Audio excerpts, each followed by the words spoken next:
சர்மிளா, புதுச்சேரியில் 9ஆம் தேதி வாக்குப்பதிவு நிறைவதை ஒட்டி நாளை 8ஆம் தேதி மற்றும் 9ஆம் தேதி 10ஆம் தேதி கல்லூரிகளுக்கு விடுமுறை அறிவித்துள்ளது.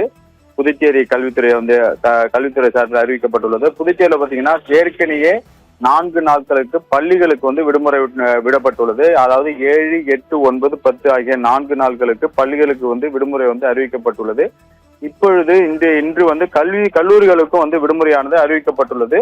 அதாவது 8ஆம் தேதி, அதாவது நாளை மறுநாள், அது மறுநாள், அதாவது 8, 9, 10 ஆகிய 3 நாட்களுக்கு கல்லூரிகளுக்கும் விடுமுறை அறிவித்து புதுச்சேரி அரசு கல்லூரிகளுக்கு விடுமுறை அளித்து அறிவிப்பு வெளியிடப்பட்டுள்ளது. தேர்தல் நடைபெறுவதை ஒட்டி இந்த அறிவிப்பானது வெளியிடப்பட்டுள்ளதாக ஏற்கனவே பார்த்தீங்கன்னா 9ஆம் தேதி பொது விடுமுறையானது அறிவிக்கப்பட்டுள்ளது. அரசு மற்றும் தனியார் நிறுவனங்களுக்கு 9ஆம் தேதி வாக்குப்பதிவு நடைபெறும் 9ஆம் தேதி விடுமுறையானது அறிவிக்கப்பட்டுள்ளது. ஆனால் கல்லூரிகளுக்கு ஏற்கனவே 7, 8, 9, 10 ஆகிய 4 நாட்களுக்கு விடுமுறை அறிவிக்கப்பட்டிருந்த நிலையில் இன்று கல்லூரிகளுக்கும் 8, 9, 10 ஆகிய 3 நாட்களுக்கு கல்லூரிகளுக்கு விடுமுறையானது அறிவிக்கப்பட்டுள்ளது. சர்மிளா.